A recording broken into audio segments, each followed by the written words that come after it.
Meus lindos mamíferos, boa tarde para vocês. Bom, já deu para ver aqui no intervalo alguns rostinhos conhecidos, né? Então, alguns de vocês já sabem quem eu sou. Quem não sabe, sou Pedro Botelho, professor de História, Humanidade, Filosofia, Sociologia, História da Arte. É humanas, né? Então, tudo que der, aí a gente aceita para dar aula, né? Para sobreviver. Bom, então, gente, eu sou professor de História lá de Nazaré. Era professor aqui de Carpina, também de Recife Manhã, né? E desde 2020 é que a gente teve algumas mudanças, né, no quadro. Eu fiquei só com Nazaré. Mas a gente teve alguns momentos, acredito eu, quem é do MDM há mais tempo já teve aula comigo no digital, né, no online. E, bom, agora a gente vai ter essa oportunidade de estar trabalhando da melhor maneira possível para a sua aprovação, né? E agora a gente vai começar já do começo, né? Graças a Deus que essa mudança ela foi feita logo, para que a gente não tivesse uma mudança muito brusca, muito repentina, né, na nossa programação. Então, gente, olha só, antes da gente começar a falar de Egito, Mesopotâmia, persas, hebreus, fenícios, etc e tal, a galera da antiguidade oriental, né? Antes de começar a falar de história de fato, vamos quebrar um pouco esse gelo, né? Vamos quebrar um pouco essa aula inaugural, tá? Eu sei que o nosso tempo sempre é muito curto, porque biologia e história são as duas disciplinas com maior carga horária, né? Ao contrário de filosofia, sociologia, que são programas mais curtos, embora extremamente necessários. História é um grande horror, é um grande pesadelo. Tu perde 2 minutos, tu esqueceu de contar sobre uma civilização, né? Mas enfim, antes disso, eu não podia deixar de começar a aula da gente aqui falando um pouco sobre oportunidade. Cara, não lembro agora quem foi que foi falar comigo no intervalo, vocês dois, ela, né? Tu também. Foram falar comigo sobre desempenho, né, no ano passado. E, bom, muita gente tá um pouco chateado, né, com essa questão do desempenho, né? O desempenho desse último Enem, dessa última versão. Quem foi que fez aqui, por favor, só para eu ter uma ideia? Pronto, beleza. Muita gente não ficou satisfeito, né? E, cara, super natural, né, velho? Super normal. Bota na sua cabeça que enquanto a pandemia existir, e eu falei isso para vocês, né, há 5 minutos atrás, enquanto a pandemia existir, bota na sua cabeça, se você tiver um desempenho ruim, não se sinta culpado. Porque ninguém é obrigado a estar com cabeça, com saúde mental, com equilíbrio emocional e com tesão de estudar durante uma pandemia que está matando milhares e milhares de pessoas, né? E outra coisa, gosta de ensino online, né? Nem todo mundo gosta de dar aula online. Eu gosto, eu gosto. Mas tem professor que não gosta, tá tudo bem, velho. É sobre isso, tá tudo bem. Né? Sobre isso, tá tudo bem. Cara, então assim, enquanto a pandemia rolar, bota na tua cabeça, guarda no teu coração, para que isso não te sabote, para que isso não te afete. Enquanto a pandemia estiver aí, você ainda vai sentir certas dificuldades que outros alunos não tiveram. Alguns alunos que já estão na universidade, antes da pandemia, não tiveram. Tá ligado? Então, você, infelizmente, vai enfrentar um Enem ainda em um contexto pandêmico. Até aqueles que fizeram ano passado e esses que vão fazer agora, pela primeira vez. Bote na sua cabeça, você, mamífero pensante de polegar opositor. Olha só, você tem que entender o seguinte: você tem que se reunir, você tem que reunir, na verdade, ferramentas, artefatos, atributos, qualidades, competências. Você precisa reunir um conjunto de coisas para poder garantir a sua aprovação. Pessoas precisam de um nível maior de esforço, outras de um nível menor de esforço. Porque depende do contexto socioeconômico, depende do contexto cultural daquela pessoa, da trajetória de vida e etc e tal. Enfim, você precisa reunir condições para poder passar, tá ligado? E, cara, quando você não tá bem, principalmente no contexto que a gente tá vendo, é lógico que isso vai afetar a tua qualidade de estudo. E o que eu tenho que dizer para você, enquanto professor, relaxa, relaxa. Primeiro, garanta seu equilíbrio emocional. Primeiro, garanta sua satisfação pessoal para você ter tesão para estudar. Porque com sono, com preocupação, com dor de cabeça, com calor, ninguém consegue estudar. Entendeu? Ninguém consegue. É isso. Tá ligado?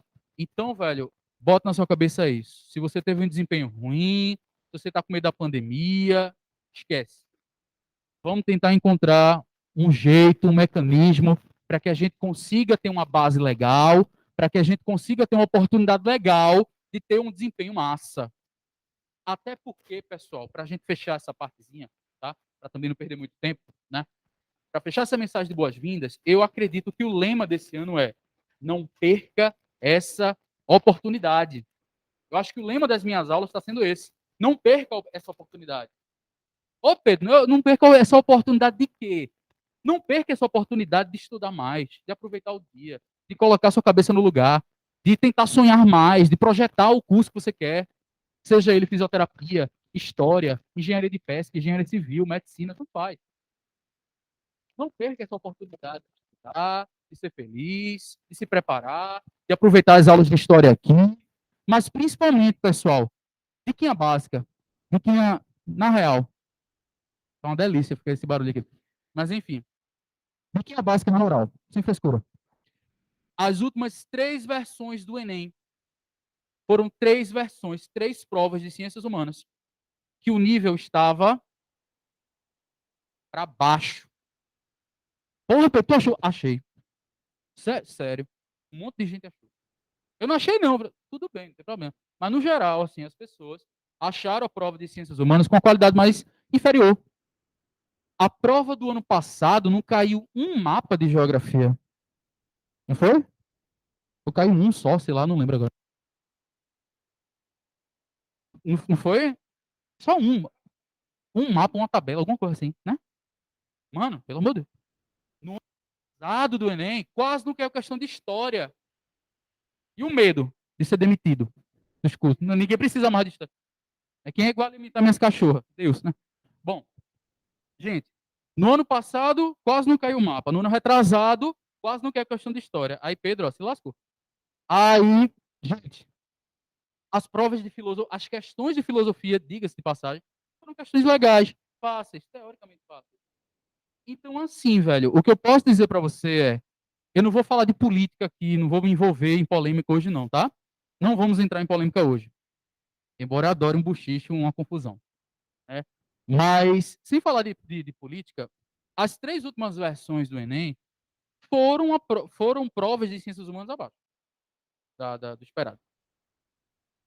Talvez esse ano também seja. Então, que tal você se preparar como um jogador de Copa do Mundo para disputar o Campeonato Pernambucano? Esse exemplo foi péssimo, né? Que tal você se preparar para cantar numa ópera e fazer um show num boteco? Esse exemplo também foi péssimo, mas deu para entender, né? Então, assim, velho, o que eu acredito é, aproveite essa oportunidade, mamífero.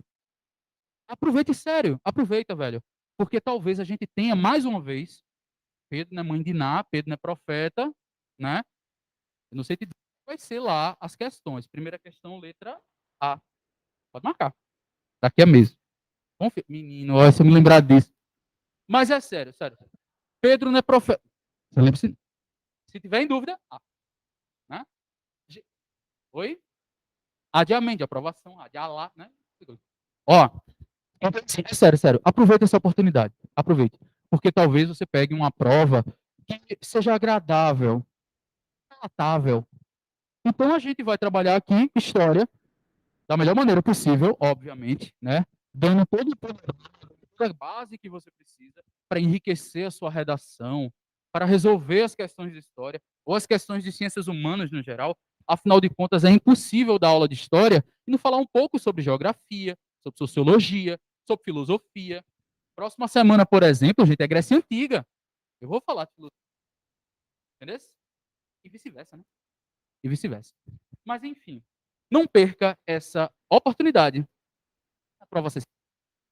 Para isso, é só a gente ter o melhor que a gente puder ter, a melhor aula que eu puder dar, o melhor desempenho que você puder consumir, tá certo?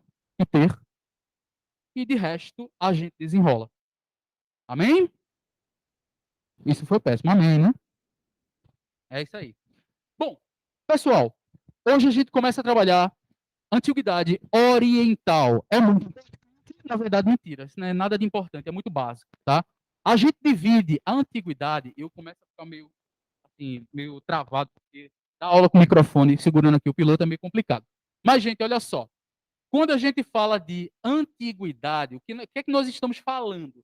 Nós estamos falando de um recorte de um período histórico, tá certo? Que ele começa logo após a invenção da escrita e o surgimento das primeiras civilizações, beleza?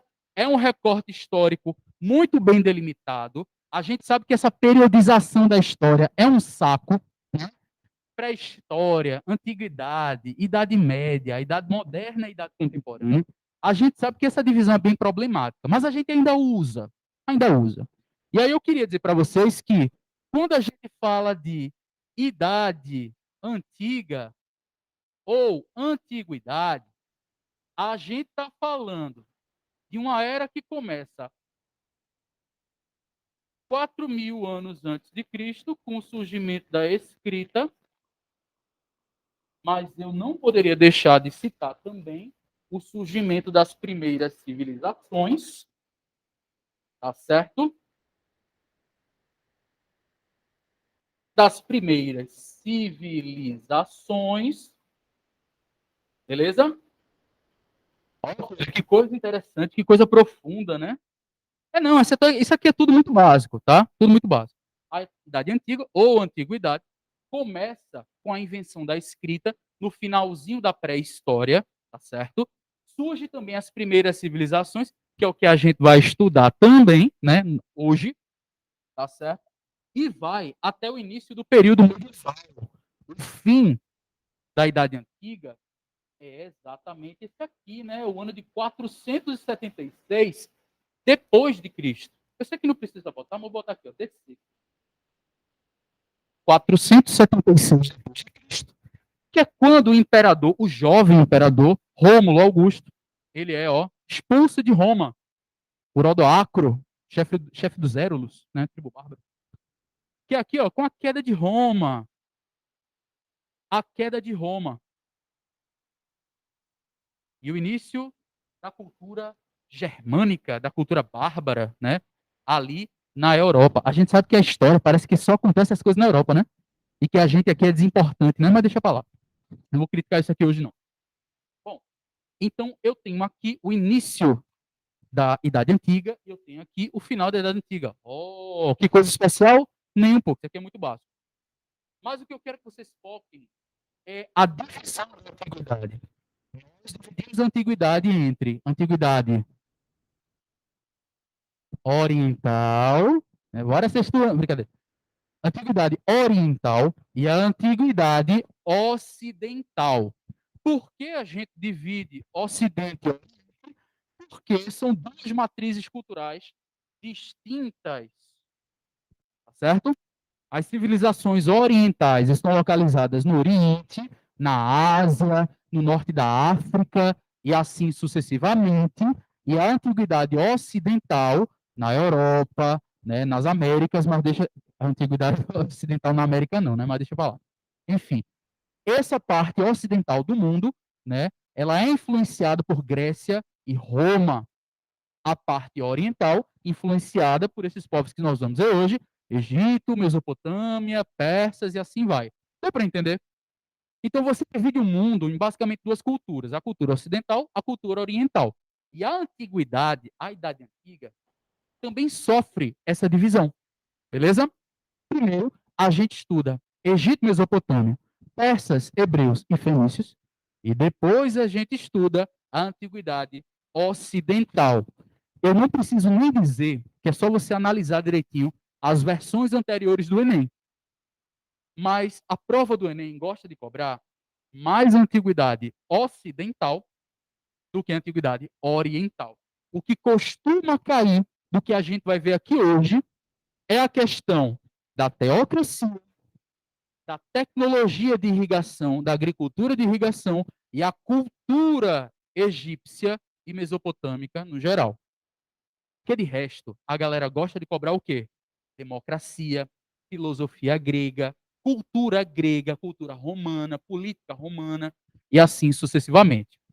Pô, tu tá falando demais, eu não tô entendendo nada. O que eu tô querendo lhe dizer, mamífero, é que se você vai focar em antiguidade oriental,